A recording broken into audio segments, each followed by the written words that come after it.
Hey, Dan. Hey, Estelle. Morning, Rabbi. Morning, Rabbi. Good morning.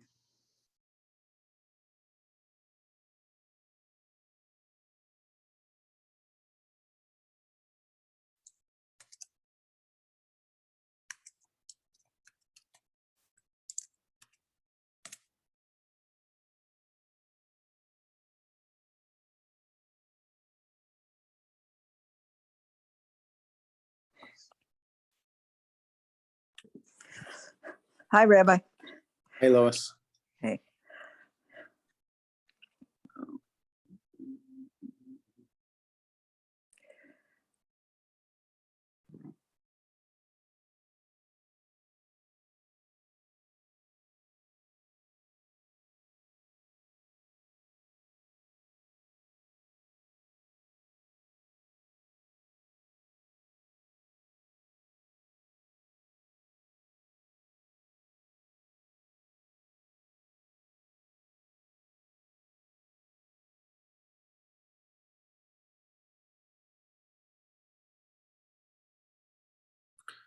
Okay, and just continuing his point about the death penalties and the sacrifices, that it's appropriate to count the actual list of death penalties as separate mitzvot, but not each time those death penalties would be called for.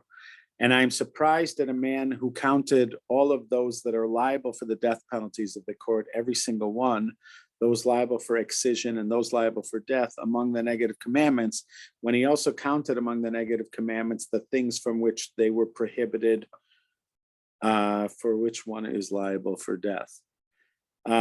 As the author of the Halachot Gedolot, the Bahag, counted one who desecrates the Sabbath among those that are liable for stoning, and then he also counted, you shall not do any work.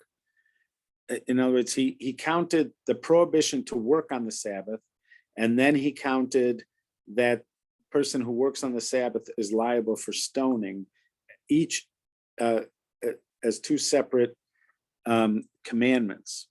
There's no other option but that they, without a doubt, first thought that the punishments were individual negative commandments. But how could one count both the punishment and the matter about one which is liable for that punishment among them? And the more difficult than this is that he counted those that are liable for excision and death at the hand of heaven as negative commandments, and that they thought that the liability for excision is the counted commandment. So much so that the author of the Sefer HaMitzvot, Rav Chafetz Gaon, revealed his opinion about this and said this thing in the first chapter while explaining what is included in the chapter. These are his words. This is a rare moment where you have him quoting somebody else like this. Rav Chafetz Gaon, just got to take a second to see if there's any biographical information about him.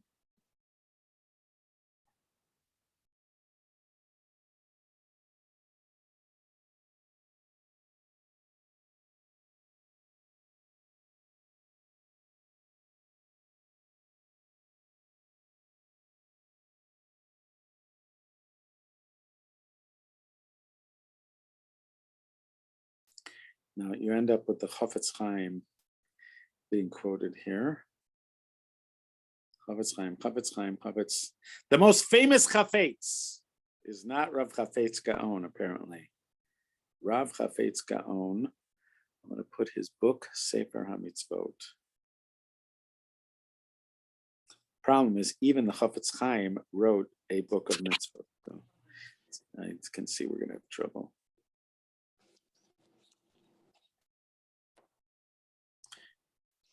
No. You would think that just the fact that the Rambam quotes him already makes him worthy of something here, but he doesn't. Okay, anyways, here we go. These are his words. And among them are 32 matters that he told us that he may be blessed is designated for its doing and not us. And all of them are guaranteed. Indeed, by saying among them, he is saying that there are that they are from the things he is including in this chapter.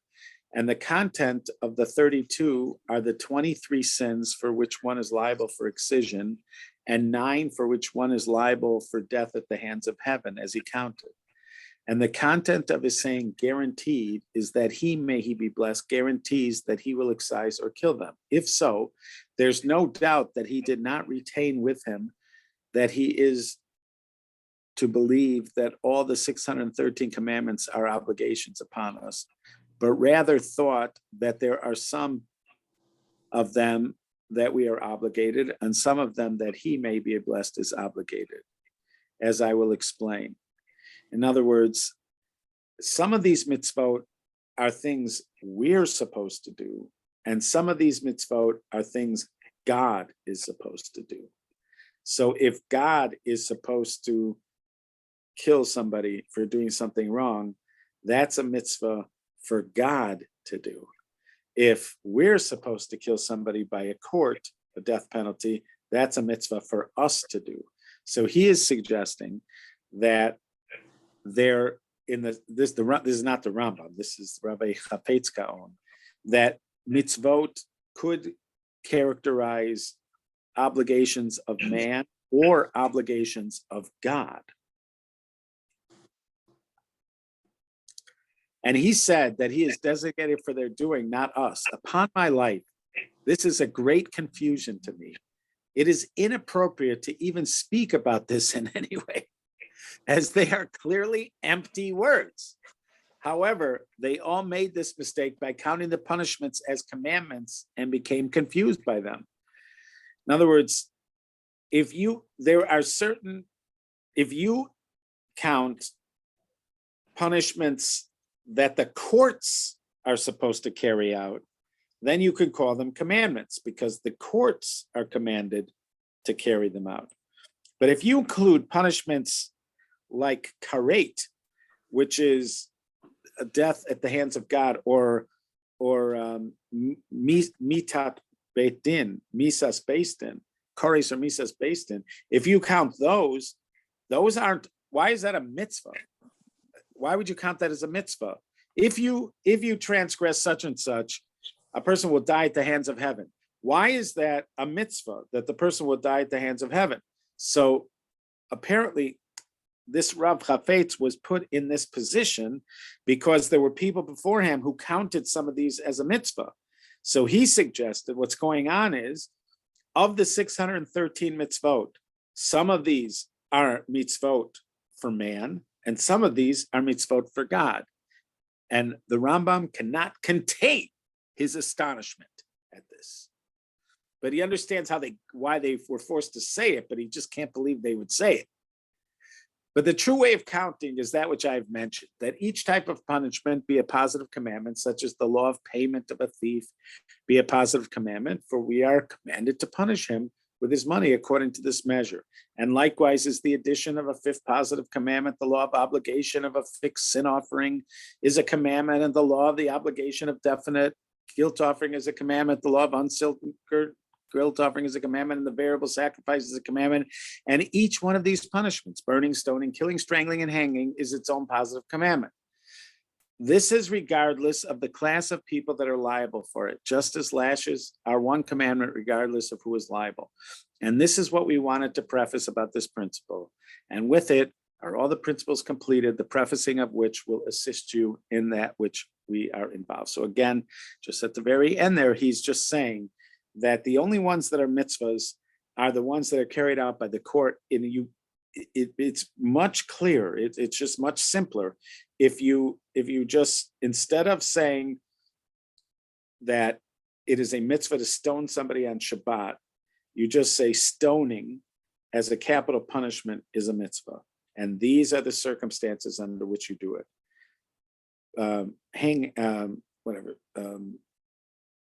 Beheading is a mitzvah for the courts to do in certain circumstances. These are the circumstances for which they're carried out. And you wouldn't find yourself getting stuck listing all sorts of cases and then finding yourself listing even cases with court. Because once you're listing Shabbos, the penalty for somebody who desecrates Shabbos, you're going to mention the penalty for somebody who desecrates Yom Kippur. But somebody who desecrates Yom Kippur is a kares penalty. That's a penalty from heaven. Why are you listing that as a mitzvah? What mitzvah is there? What command is there to a person to list the kares level penalty? So that's why he said maybe there's mitzvahs for man and there's mitzvahs for God. And then he just couldn't contain himself. Okay. Now, it is also appropriate for us to attach this preface, and that is that anything for which one is liable a death penalty of the court or excision is perforce a negative commandment. In other words, if anything you're liable for the death penalty or karet would be a negative commandment, except for the Passover sacrifice and circumcision. They are the two exceptions. They have death penalties associated with them. It's just exactly how these are karet penalties, the death penalty from heaven.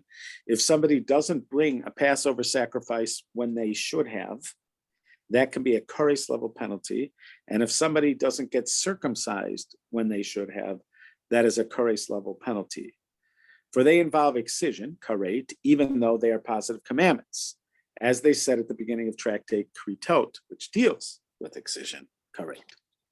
But besides them, there are absolutely no positive commandments for which one who transgresses them would be liable for excision, karet, all the more so a death penalty of the court.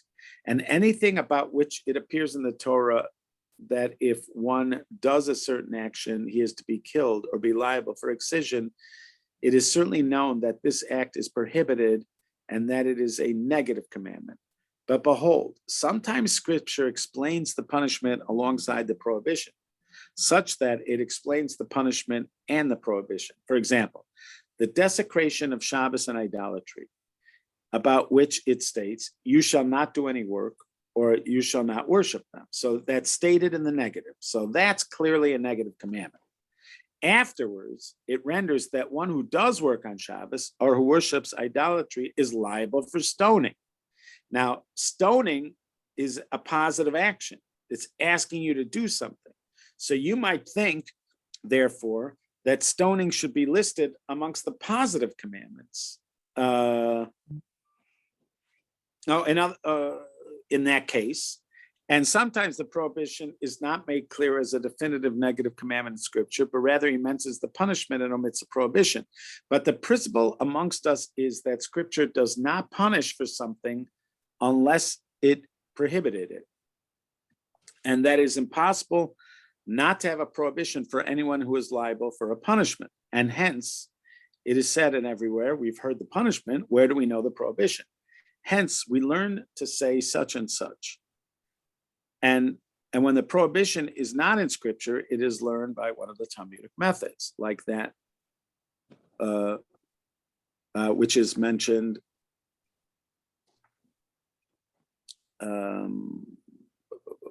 like that which they mention about the prohibition of cursing one's father and mother and striking one's father and mother, which is not explicit in Scripture at all. It doesn't say you shall not strike your father, yet it made one who strikes his father liable for the death penalty. So if the Torah says anybody who strikes their father is liable for the death penalty, so then it's not possible to have a death penalty for something and not have a prohibition. So somewhere it must have said that you're not allowed to strike your father and mother. Now, usually they find it somewhere. If they don't, they'll say that it's learned out from one of the hermeneutical principles, one of the methods for getting it out. But it has to be, and so I guess what he's establishing here is, if there is a death penalty, except for those two exceptions of the exception of the Pesach and circumcision, if there's a death penalty, then there's a negative commandment. So therefore, if I see that it's written, if somebody strikes his father and mother, he will be put to death, I will list that as a negative commandment. The negative commandment is you are not allowed to strike your father and mother. It never said that anywhere. It didn't say you're not allowed to strike your father and mother. It says whoever strikes their father and mother is going to be put to death. But there is no putting somebody to death if there was not a negative commandment. So therefore, and he's not going to count this as the death penalty as a separate negative commandment, because he already said that before. He said, I'm only counting the fact that there is stoning, or the fact that there is beheading, or the fact that there is strangulation, or the fact that there is burning. I'm counting those four as commandments, but I'm not counting every incident that they're implemented.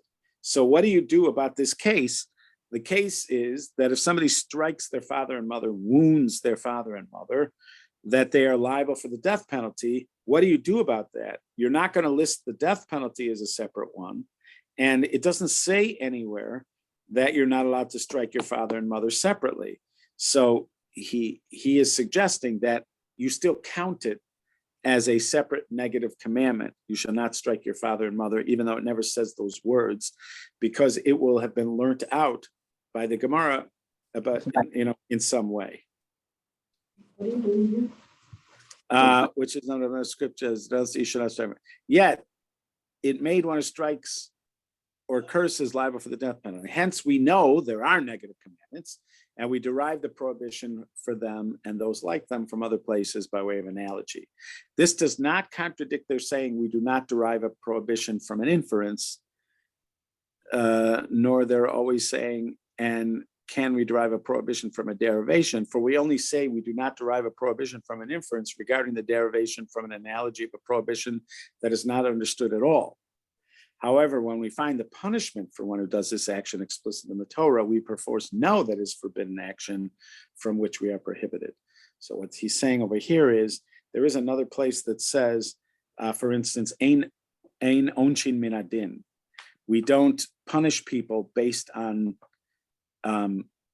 maybe a kal v'chomer or some kind of deduction or extrapolation.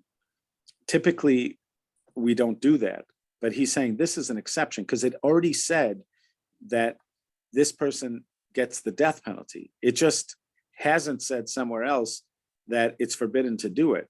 So we're just looking for how to figure out. We need the place that says it's forbidden to do it for technical reasons. We've seen already, it says if somebody strikes their parents, they're getting the death penalty.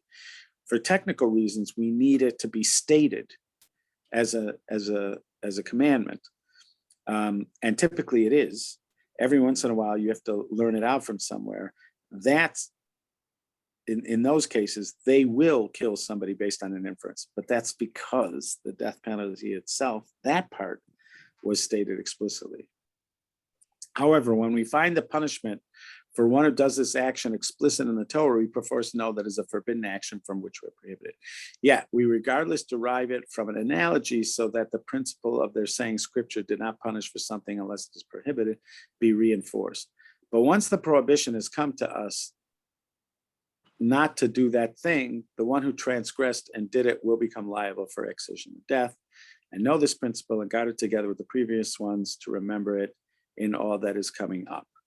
Okay, so that last bit, it seems like it was a bit of tidying up, and it really is a technicality. It's almost parenthetical. This last section, he was clarifying a couple things, mostly about ones where the prohibition has been stated explicitly, or where the punishment has been stated explicitly, but it never was stated as a prohibition. So if somebody strikes his father and mother, he is going to be put to death. So if you say that he strikes his father and mother, he's going to be put to death, we know a couple of things. First of all, we know it had to be a negative commandment because there's only two positive commandments that have punishments. They have kares, and they are Pesach and circumcision. So anything else where there's a death penalty is going to be a negative commandment. Now, that's A. So we're going to list it as a negative commandment, even though it never overtly describes it as a negative commandment. We're going to list it that way. The second piece of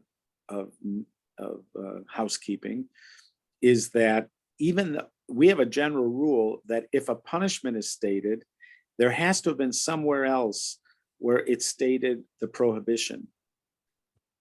That there isn't only supposed to be a statement of the punishment. There's supposed to be a statement of the prohibition and then a statement about the punishment. So if I do find rare examples where there's just a statement of the punishment, then you'll find the Talmud trying to derive it using one of the the Talmudic methodologies. Now we have a rule. One second. We have a rule with the Talmudic methodologies that you're not allowed to learn a punishment from them. But here, he's just saying that's not what you're doing here. What you're doing here is you already have the explicit statement of the punishment. You're just fulfilling that clause, which is that you're supposed to have a previous statement of the prohibition, and that they're allowed to do from inference. Yes, Sam. I may be missing the point, but so with my question, it may not even be applicable. But let's say a parent, and you have a parent abuses their child pretty severely, hitting them and clobbering them and all that. I mean, the child can't respond back by hitting his parents. You're allowed to defend yourself. No, you're allowed to self-defense. You're allowed to use self-defense. You're always allowed to do self-defense. Whoever it's against. So you're always allowed to do self-defense. But it is true that let's say that there could be questions about whether something constitutes self-defense in certain circumstances. But let's say as a general rule, a person is allowed to use self-defense. All right. So, they would go to Beit Din for this. If there was that type of situation. Right. And again, with all death penalty cases, there have to have been witnesses, and technically they have to inform the person before they act that what they're about to do is forbidden. So let's say they see a fight brewing between a son and a father, and it's like in a bar, and it's over something the father said. Let's say the father said something about this boy's mother, and now the boy is getting ready. He's like pulling back, and and you've got other people standing there. At that moment, they would warn the boy that it is forbidden to wound your father. And if you do this, you would be subject to the death penalty. So that would be the kind of scenario. But let's say, like your scenario, where let's say the father just starts beating on the boy, then then he is allowed to defend himself. Okay. One of the weird places that this question comes up is, what if the son is a doctor and the father is and the son is treating his father? Like Rabbi Abraham J. Twersky talked about this. He would give injection. There was some question about him giving injections to his father. Should he be the one to give the injections to his father? Because he was a physician, he's a psychiatrist, but he's an MD. And so he felt like oftentimes he should be the one probably giving his father shots or whatever when his father was ill towards the end of his life. But there were questions because of the fact that he's a son and might be wounding his father, by giving him the shot. So does that represent a halachic problem? Here also, he is technically wounding his father, but he's doing it to save his father's life, or as part of a treatment that is saving his father's life, or at least elongating his father's life. So is that an exception? And again, if there was nobody else to do it, I think everybody would agree he should be, given the shot. But what if there's an option, other people that could do it? That seems sort of obvious to me, that he's trying to save a life, you know what I mean? Right, but again, if somebody else is available to do it, Yeah, I then agree. maybe it shouldn't be the son who's doing it.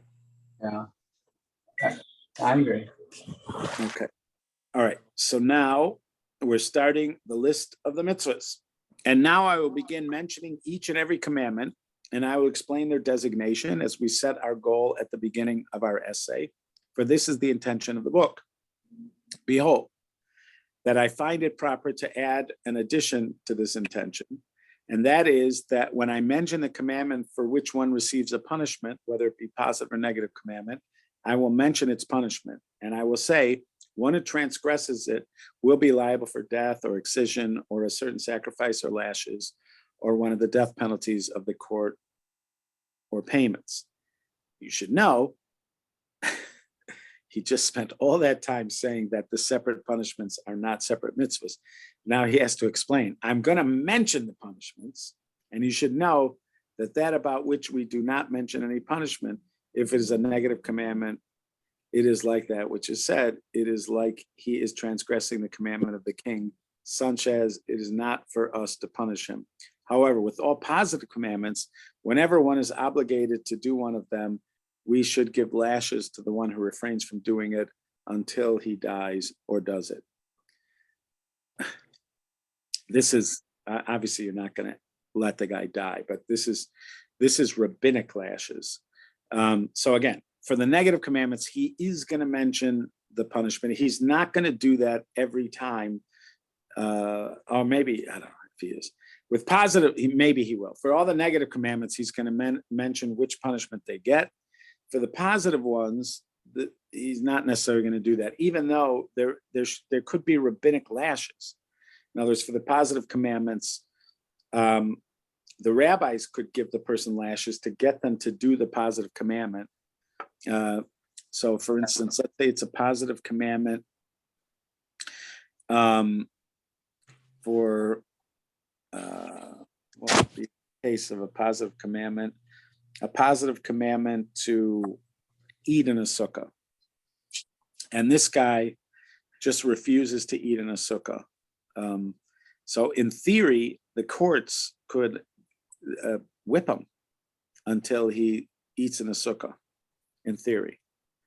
Under what circumstances they would choose to do that, I don't know. But in theory, they could do that. But he's not going to necessarily say that about the positive commandments. But if the time for it has passed, we refrain from this. So you don't get, if it's no longer sukkahs, you don't give somebody lashes for not sitting in a sukkah. If it's still sukkahs and he hasn't sat in the sukkah, then you could give him lashes for it. Like, for instance, which one who transgressed and did not dwell in a sukkah? We do not give him lashes after sukkahs for his transgression. And know this. And also, when I mention commandments for which women are not obligated, both positive and negative commandments, I will say this, and women are not obligated in it.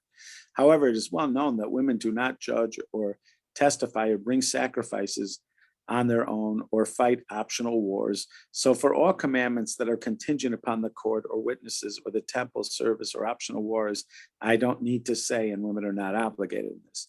For this would be extraneous speech and there's no need for it. Here's one of the places where he says something like this.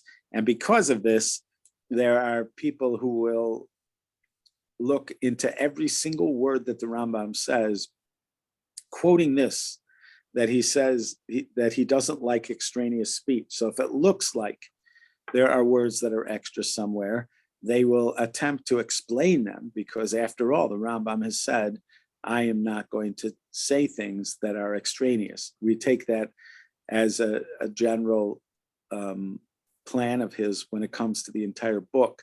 This is, again, written as a sort of introduction to the Yad HaChazaka, which is going to be his encyclopedia of the oral law. So there's an assumption made by scholars that if it looks to you like he has extra words in his Yad HaChazaka, in his encyclopedia of the oral law, it's probably something we're just not getting, and look more carefully, because he's already stated that he doesn't want to say things that are extraneous. Moreover, when I mention commandments that are only practiced in the land of Israel or in the presence of the temple, be they positive or negative commandments, I will say they are only obligated in the land of Israel or in the presence of the temple. However, it is also well known that all of the sacrifices are only done in the temple, and that the temple service is only permitted in its courtyard. And likewise, the capital punishments are only judged when the temple is standing. And the language of the Mechilta is, from where do we know that we only sentence to death in the presence of the temple? Hence, we learn to say, from my altar you will take him to die. Behold, if you have the temple, you put him to death. If you don't have the temple, you don't put him to death. And there it also says, from where do we know that the Sanhedrin needs to be close to the altar? As it is stated, from my altar. And it is known that both prophecy and monarchy have departed from us until we refrain from our constant transgressions. And then he will atone for us and be merciful to us, as he set out, and bring them back to us, as is stated in the book of Joel. And it will be after that, I will pour my spirit upon your flesh, and your sons and daughters will prophesy. And regarding the return of the monarchy, he said, on that day I will restore the fallen sukkah of David, and I will repair its breaches. I will build it as in the days of old. And it is well known that war and conquering of cities cannot be without a king, and without the council of the great Sanhedrin, and without a high priest, as is stated, and should present himself in front of the laws of the priests. And hence, all of these are well known to most people, all the positive and negative commandments that are contingent upon sacrifices, temple rituals, capital punishments, the Sanhedrin, a prophet, and a king, or optional wars, so that I will not need to say it, that this is only obligated in the presence of the temple. And since it's already clear, as we explained, so that's a detail he's not going to say every time.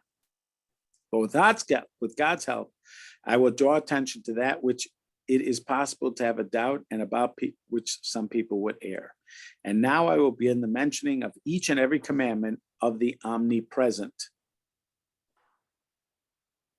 Commandment number 1. That is the command that he commanded us to believe in God. And that is that we believe that there is an origin and cause, that he is the power of all that exists. And remember, this was a subject that we touched on a while back. Does there have to be a beginning to creation? The Rambam says that the Torah tells us there does. He agreed that there isn't that Aristotle does not believe there was, and logic does not require that there was, but the Torah